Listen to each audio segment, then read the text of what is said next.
الله الرحمن الرحيم اعوذ باللہ السمیع العلیم من الشیطان الرجیم بسم اللہ الرحمن الرحیم ربنا آتنا فی الدنیا حسنۃ وفی الآخرۃ حسنۃ وقنا عذاب النار۔ عزیز طلبہ السلام علیکم ورحمۃ اللہ وبرکاتہ۔ شرح المدوم کتاب حج درس نمبر 390 میں مینا سے کوچ کرنے کی پہلی صورت کی شرائط پر گفتگو ہونے والی ہے۔ حج کے اعمال کے اختتام کے بارے میں گفتگو ہو رہی ہے۔ مینا سے کوچ کرنے کی پہلی صورت کی شرائط بیان ہوں گی۔ عامد اور ناسی میں فرق کی تحقیق اور فقہی نظریات کا جائزہ پیش کیا جائے گا۔ 12 ذی الحجہ کو کوچ کرنے کی دوسری شرط بھی بیان ہوگی۔ متعلقہ مسائل اور فروعات ذکر ہوں گے۔ روایات اور احادیث کا تذکرہ ہوگا۔ عبارت کی تشریح اور تطبیق پیش کی جائے گی۔ بیان ہو چکا ہے کہ جو انسان احرام حج اور عمرہ کے دوران عورتوں سے ہم بستری سے پرہیز کر چکا ہو اور شکار سے بھی پرہیز کر چکا ہو تو وہ 12 ذی الحجہ کو زوال آفتاب کے بعد کوچ کر سکتا ہے اور اپنی حج کو تمام کر سکتا ہے۔ تو اس میں ایک بحث کرنا چاہتے ہیں کہ اگر ایک شخص نے جان بوجھ کر ان کاموں کا ارتکاب کیا ہو تو پھر تو اس کو 13 کی رات بھی گزارنی پڑے گی مینا کے اندر، اور 13 ذی الحجہ کو رامی جمرات بھی کرنا پڑے گی۔ لیکن آیا اگر صاحب و نسیان کی وجہ سے اس نے ان کاموں کا ارتکاب کیا ہو تو اس کو بھی عامد کی طرح شمار کیا جائے گا یا عامد اور ناسی میں فرق قرار دیا جائے گا؟ تو اگر ان دونوں میں فرق کے قائل ہو جائیں تو جس شخص نے عمدن ان کاموں کا ارتکاب کیا ہو تو اسے 13 ذی الحجہ کو بھی مینا میں گزارنا چاہیے، اور اگر اس نے صاحب و نسیان کی وجہ سے اس کام کا ارتکاب کیا ہو تو پھر اس کے لیے اشکال نہیں ہے، اور 12 ذی الحجہ کو زوال آفتاب کے بعد اس کے لیے کوچ کرنا جائز ہوگا۔ تو اس بارے میں 3 نظریات پائے جاتے ہیں۔ بعض نے کہا ہے کہ عامد اور ناسی کے درمیان فرق نہیں ہے، دونوں کا حکم ایک ہی ہے۔ شکار اور عورتوں کے مسئلے میں دونوں کا حکم ایک ہی ہے۔ بعض نے کہا ہے کہ عامد اور ناسی میں فرق ہے، شکار میں بھی اور عورتوں کے مسئلے میں بھی۔ اگر کسی نے صاحب و نسیان کی وجہ سے حالت احرام میں ارتکاب کیا ہو شکار یا عورتوں کا تو اشکال نہیں ہے اور 12 ذی الحجہ کو وہ کوچ کر سکتا ہے۔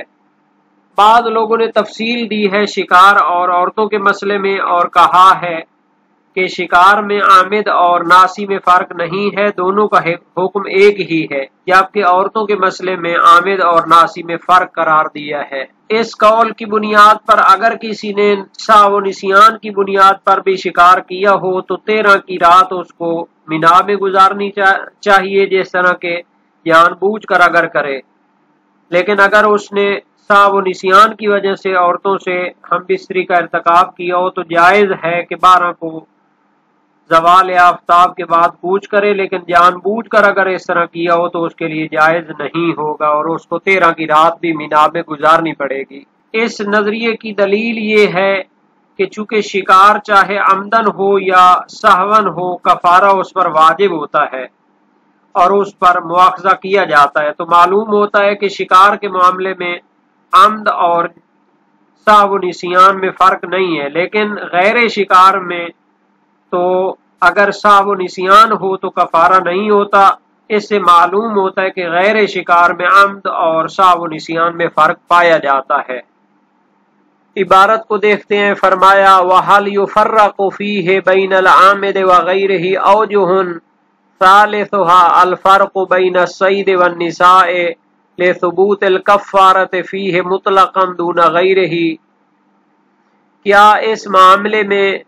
عامد اور غیر عامد کے درمیان فرق کیا جائے گا یا نہیں کیا جائے گا کہ اگر جان بوجھ کر ایسا کرتا ہے تو اس کو 13 کی رات گزارنی پڑے مینا میں، اور اگر صاحب و نسیان کی وجہ سے ایسے کاموں کا ارتکاب کرتا ہے تو اس کو 13 کی رات نہ گزارنی پڑے؟ اس میں 3 وجہ ہیں جس کو ہم نے بیان کیا ہے۔ تیسری وجہ یہ ہے کہ شکار اور عورتوں کے معاملے میں ان کو فرق کیا جائے۔ لِثُبُوتِ الْكَفَّارَةِ فِيهِ مُطْلَقًا، چونکہ شکار کے معاملہ میں کفارہ مطلقاً ثابت ہوتا ہے، چاہے عمدن اس کا ارتکاب کیا ہو چاہے سہواً اس کا ارتکاب کیا ہو، دون غیر ہی، لیکن غیر شکار میں اس کو کفارے کو ثابت نہیں کیا جاتا مطلقاً، بلکہ اگر عمدن ارتکاب کرے تو کفارہ ثابت ہوتا ہے، اگر سہو و نسیان کی وجہ سے ارتکاب کرے تو کفارہ ثابت نہیں ہوتا۔ وَلَمْ تَغْرُبْ عَلَيْهِ الشَّمْسُ لَيْلَةَ الثَّالِثَةِ عَشَرَ بِمِنَا، اور دوسری شرط یہ ہے کہ 12 ذی الحجہ کو وہ کوچ کر سکتا ہے اگر غروب آفتاب سے پہلے پہلے وہ مینا سے چلا جائے۔ اگر 12 ذی الحجہ کا غروب آفتاب اسے مینا میں ہو جائے تو پھر اسے 13 کی رات بھی مینا میں گزارنا پڑے گی۔ وَإِلَّا يَجْتَمِعُ الْأَمْرَانِ الاتقاء وعدم الغروب سواء انتفيا ام احدهما واجب المبيت ليلة الثالث عشر بمنا۔ اس عبارت میں فرمانا چاہتے ہیں کہ اگر دو شرطیں یعنی شکار اور عورتوں سے پرہیز احرام میں ہونا اور غروب آفتاب سے پہلے 12 کو چلے جانا، یہ دونوں شرطیں جمع نہ ہوں، سواء انتفیا، چاہے دونوں منتفی ہوں یا ان میں سے ایک منتفی ہو، واجب المبیت لیلۃ الثالث عشر بمنا، تو 13 ذی الحجہ کی رات بھی مینا میں گزارنا واجب ہوگی۔ ولا فرق مع غروبها علیہ بین من تأہب للخروج قبلہ فغربت علیہ قبل ان یخرج وغیرہ، ولا بین من خرج ولم يتجاوز حدودها حتى غربت وغیرہ۔ فرماتے ہیں کہ جس شخص کو 12 ذی الحجہ کا غروب وہیں مینا میں ہو جائے تو اس میں فرق نہیں ہے کہ چاہے وہ نکلنے کی اس سے پہلے تیاری رکھتا تھا لیکن تیاری کرتے کرتے غروب آفتاب ہو گیا قبل اس کے کہ وہ مینا سے نکلے، وغیرہ ہی، یا وہ آمادگی نہیں رکھتا تھا اور اس کے جانے کا پروگرام بھی نہیں تھا۔ ولا بین من خرج، اور فرق نہیں ہے کہ ایک شخص نکلنے کے لیے چل پڑا تھا، ولم یتجاوز حدودها، لیکن مینا کی حدود سے نہیں نکلا، حتی غربت، حتی کہ غروب آفتاب اسے مینا کے اندر ہی ہو گیا، وغیرہ ہی، یا پھر اس نے ابھی خروج کے لیے اقدام ہی نہیں کیا تھا اور چلا ہی نہیں تھا کہ غروب آفتاب ہو گیا۔ کہنا یہ چاہتے ہیں کہ اگر انسان کو غروب آفتاب وہیں پہ ہو جاتا ہے مینا میں تو پھر اس کو وہ رات گزارنا پڑے گی مینا میں مطلقہ، چاہے اس نے آمادگی کی ہو، چاہے اس نے اقدام کیا ہو، چاہے وہ چل پڑا ہو یا نہ چل پڑا ہو، اگر حدود مینا سے خارج نہیں ہوا غروب سے پہلے پہلے تو پھر اس کو 13 کی رات بھی وہیں گزارنی پڑے گی۔ نعم لو خرج منها قبله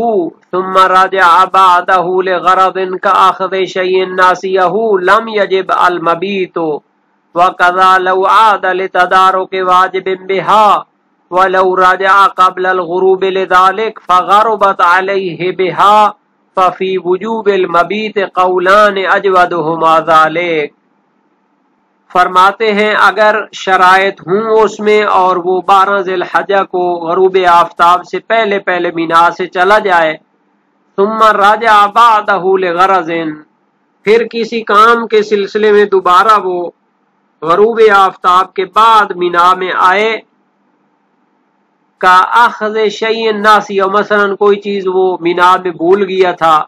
اس کو لینے کے لیے آئے، لم یجب المبیت، تو اس کے لیے رات گزارنا مینا میں واجب نہیں ہوگا۔ وَكَذَا لَوْ عَادَ لِتَدَارُكِ وَاجِبٍ بِهَا،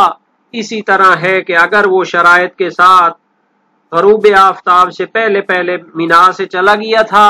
لیکن کسی واجب کو تدارک کرنے کے لیے واپس لوٹے غروب آفتاب کے بعد، تو پھر اس کے لیے وہاں پر رات گزارنا واجب نہیں ہوگا۔ یہ دو صورتیں ہیں کہ جب وہ غروب آفتاب کے بعد مینا میں پلٹ بھی آئے تو اس کے لیے رات گزارنا وہاں پر واجب نہیں ہوتا۔ اس میں جو اہم مسئلہ ہے وہ یہ ہے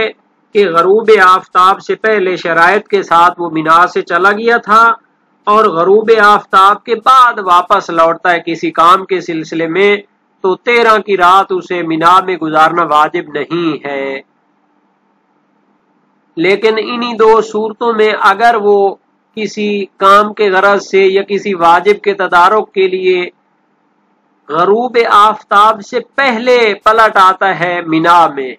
اور پھر غروب اسے وہیں پہ ہو جاتا ہے تو آیا وہ رات اس کو وہیں پر گزارنی واجب ہے یا نہیں ہے؟ تو اس میں فرماتے ہیں دو نظریے ہیں، بہتر یہ ہے کہ وہ رات اس کو وہیں پہ گزارنی پڑے گی۔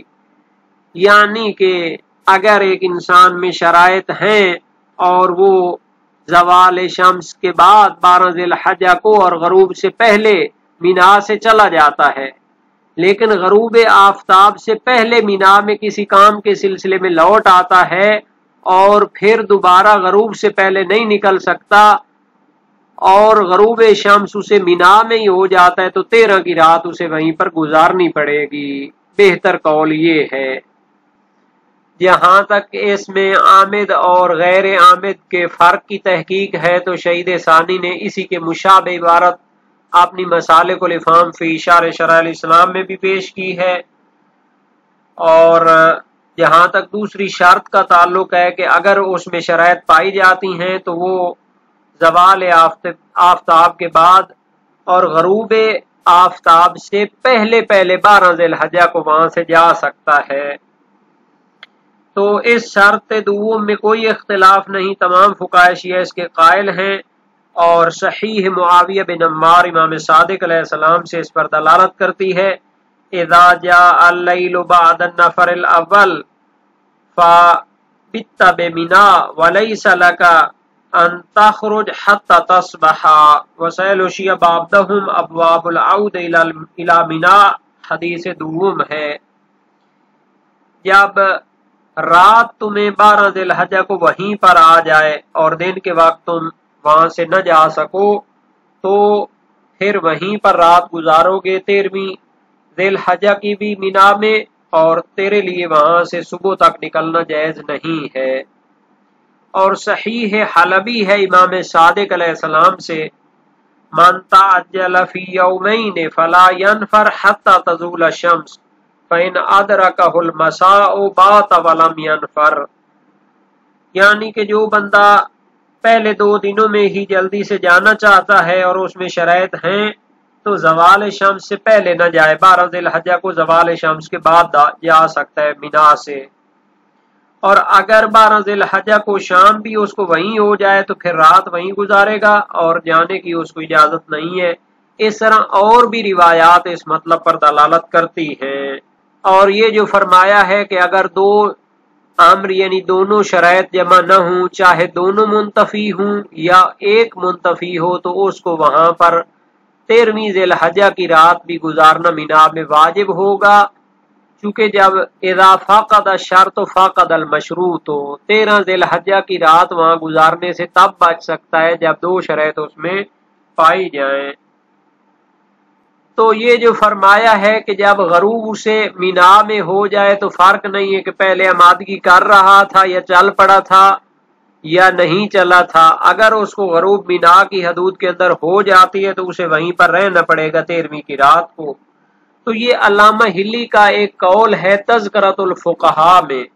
کہ اگر وہ مینا سے چل پڑتا ہے غروب آفتاب سے پہلے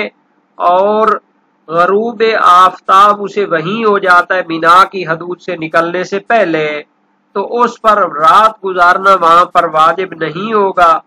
چونکہ وہاں پر مشقت ہے،